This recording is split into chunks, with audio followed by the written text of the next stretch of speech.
My mother-in-law kicked me out of her house because she disapproved of my decision to give birth at my parents' home.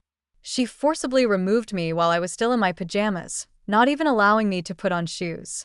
With only my phone in hand, I quickly called my mom, who was close by. I waited for her at a local diner.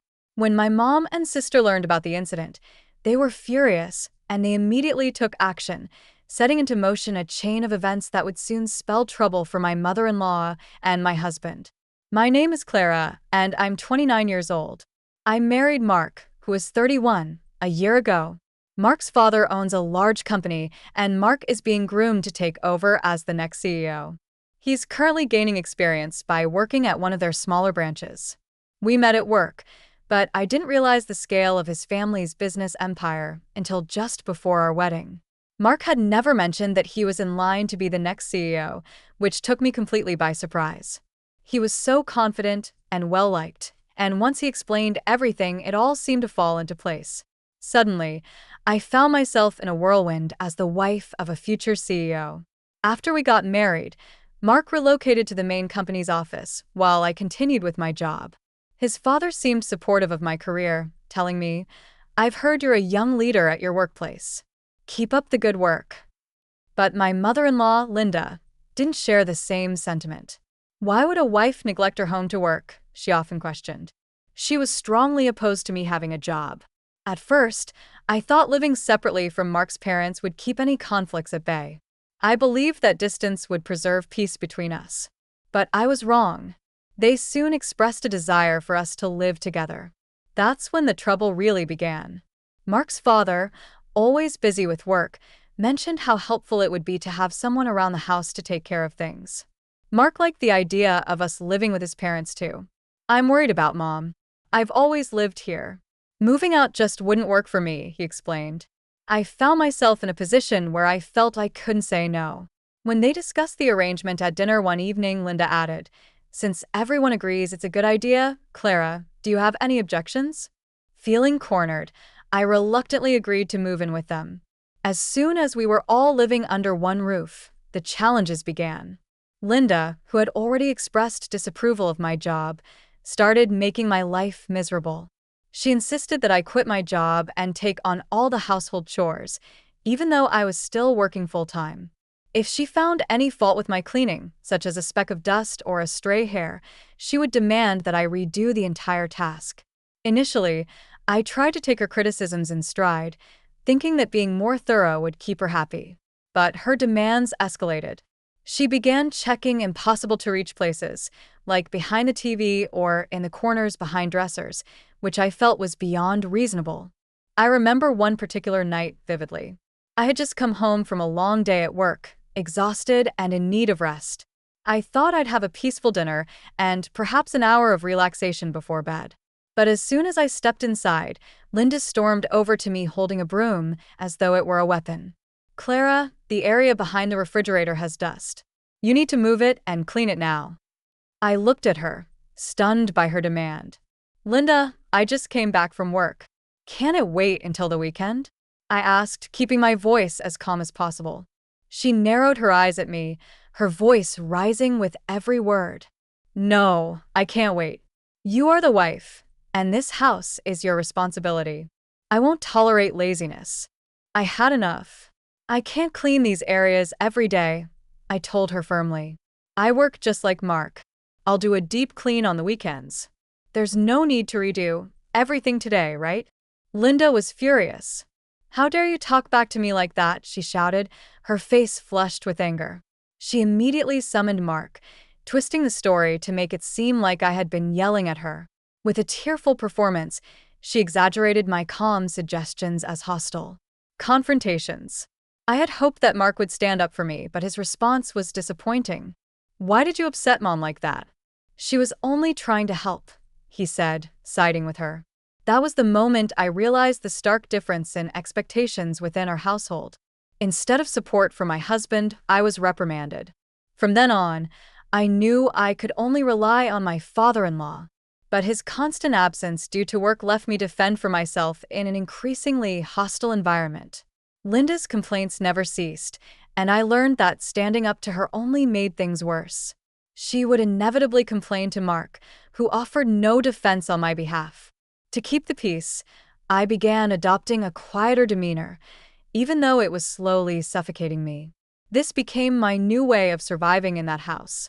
This uncomfortable routine carried on for nearly a year until I began experiencing health issues. Concerned, I went to see a doctor. The diagnosis turned my world upside down. I was pregnant. Despite my anxiety about how the family would react, I shared the news with Mark first. "You know how I've been feeling sick lately? Well, I went to the doctor and I'm pregnant," I revealed to him. "That's great. So, I'm going to be a dad? Do we know the gender yet?" Mark asked excitedly. "Not yet. Does it matter to you?" I responded, already sensing that something deeper was at play. "Of course it matters. It has to be a boy," Mark declared with confidence. Since he was an only child, I knew there was pressure for us to have a son who could continue the family legacy. "What if it's a girl?" I wondered aloud, starting to feel nervous. "Don't worry, I'm sure it's a boy," he reassured me, though his insistence made me uneasy. When we found out that we were having a girl, I was overjoyed, but Mark's reaction was much less enthusiastic. "A girl? Are you sure? Get it checked again," he said, his voice laced with disappointment. His reaction left me anxious about how Linda would take the news, but we couldn't keep the pregnancy a secret from them forever. One evening, Mark finally told his parents about the baby. My father-in-law was thrilled. "That's wonderful, Clara. We're finally going to have our first grandchild," he exclaimed with genuine happiness. However, Linda's reaction was different. "A girl? Not a boy. It has to be a boy, for Mark's sake," she muttered under her breath. Her disappointment was palpable. After that, things only worsened. Linda continued to pressure me about my duties around the house, even going so far as to question whether I planned to quit my job once the baby was born. "Just because you're pregnant doesn't mean you can slack off on your responsibilities. Pregnancy isn't an illness, you know," she said coldly. Hearing such words from another woman, particularly one who had experienced pregnancy herself, was shocking. It made me seriously question whether staying in this house was the right choice for my baby's well-being. My parents lived about a 4-hour train ride away. After my father passed, my mom and older sister had been living together in our family home. I began to think that going there to give birth might be the safest and most supportive option. With my heart heavy, I called my mom. "Mom, it's me, Clara," I said. "What's going on, sweetheart?" "It's rare for you to call," she replied. "I'm pregnant, and I was thinking, could I come home to give birth?" "You're pregnant? Why didn't you tell us sooner?" "Congratulations, honey. Of course you can come home to give birth.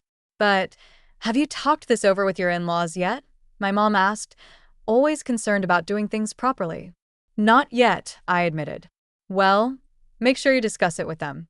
If they agree, I don't see any problem with you coming home," my mom advised. Feeling encouraged, I decided to bring it up with Mark that evening. "I'm thinking of going home to my parents' house for the birth," I said, trying to gauge his reaction. "Oh, going home for the birth? That's fine, I guess," he responded nonchalant. "My mom's here, so everything should be okay." His quick agreement surprised me, but I still anticipated resistance from Linda. I also turned to my father-in-law for support. "I think it would be best for everyone if I went home for the delivery. What do you think?" I asked him, trying to sound diplomatic. He seemed surprised at first, but then smiled. "If that's what you want, Clara, then it's probably the best decision." "I won't oppose it," he said, reassuring me. Relieved to have his support, I prepared to go home without any major issues. But on the morning I was set to leave, I woke up to find my packed luggage missing. My heart sank. Mark and his father had already left for work, leaving me alone to confront Linda. "Do you know where my luggage is?" I asked, hesitating. "Oh, about the luggage? I got rid of it," Linda snapped. "I don't need a daughter-in-law who causes so much trouble. Don't ever come back," she shouted, pushing me out of the front door before I had a chance to react. I hadn't even put on my shoes. Dressed in just my pajamas and with only my smartphone in hand, I heard the front door lock behind me with a definitive click. Barefoot and with nowhere else to go, I called my mom. She was furious and promised to come right away. While waiting for her, I walked to a nearby diner, where I spent an hour trying to process what had just happened. My mom arrived soon after, and she didn't hesitate. She drove me straight back to our family home, where my sister was already waiting. I told them everything: the harsh treatment by Linda and Mark's lack of support. My mom and sister quietly exchanged words, murmurs that left me wondering what they were planning. The next morning, back at my family home, I went to fetch the newspaper. As I opened the door, I was stunned to find Linda and Mark kneeling outside. "Clara, I'm so sorry. It was all my fault. Please, don't sever ties with my husband's company," Linda pleaded. "Clara, I'm sorry too," Mark added. "Please, can we continue doing business with my dad's company?" Confused, I had no idea what they were talking about. My mom stepped forward and sternly asked, "What does resuming business mean?" To avoid further disturbance, my mom invited them inside. Once seated, Mark began pleading his case. "Would you consider resuming business with my dad's company, please?" he begged my mom and sister. I turned to my mom, puzzled. "What does it mean that they're doing business with my father-in-law's company?" "Yes, we work with one of their subsidiaries," my mom explained. "It's one of the major companies within their group, second only to the main office." Mark chimed in, "Their top client is your mom's company." This was news to me, and I chuckled. That's news to me too.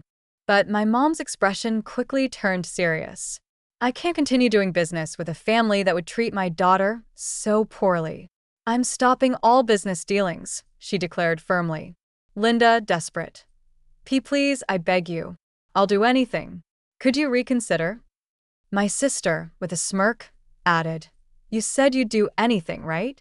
So you'll agree to Clara's divorce. And naturally, you'll pay alimony and child support." Her words echoed in my mind. Just the day before, Mark had told me I deserved everything that was happening, showing no remorse. Silently, I agreed with my sister and mom. Any affection I once had for Mark had long since evaporated.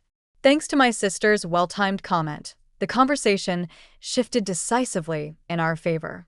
Linda, though reluctant, finally asked, "Even if it means agreeing to a divorce, will you resume business?" With a knowing smile, my mom picked up her phone and made a call. "It seems this woman agrees to my daughter's divorce," she spoke clearly into the phone. From the other end, my father-in-law's voice came through. "Got it. Hey Linda, I'm divorcing you. And Mark, you're fired." These drastic conditions were set for resuming business. My mom's decision was firm. "I can't forgive you too for how you treated Clara. You deserve to be punished." The unexpected turn of events left Linda without a husband and Mark without a job. My father-in-law's powerful sway ensured that neither could find support within their social or professional circles. Mark struggled to find a new job in his previous field and ultimately had to switch to customer service. However, complaints soon led to his termination there as well. Now, Linda and Mark lived together in a small one-bedroom apartment, barely scraping by on daily wage jobs. Their once lavish lifestyle, funded by my father-in-law's wealth, is gone, and their relationship is strained. Meanwhile, I safely gave birth to a healthy baby girl at home, surrounded by the love and support of my mom and sister. As life has settled down, I plan to join my mom's company, looking forward to a new chapter in my professional life. Mark hasn't followed up about our daughter. I expect him to fulfill his obligations for child support, but I have no intention of letting him be part of our daughter's life. Now, my focus is on moving forward, living a happy and fulfilling life with my little girl.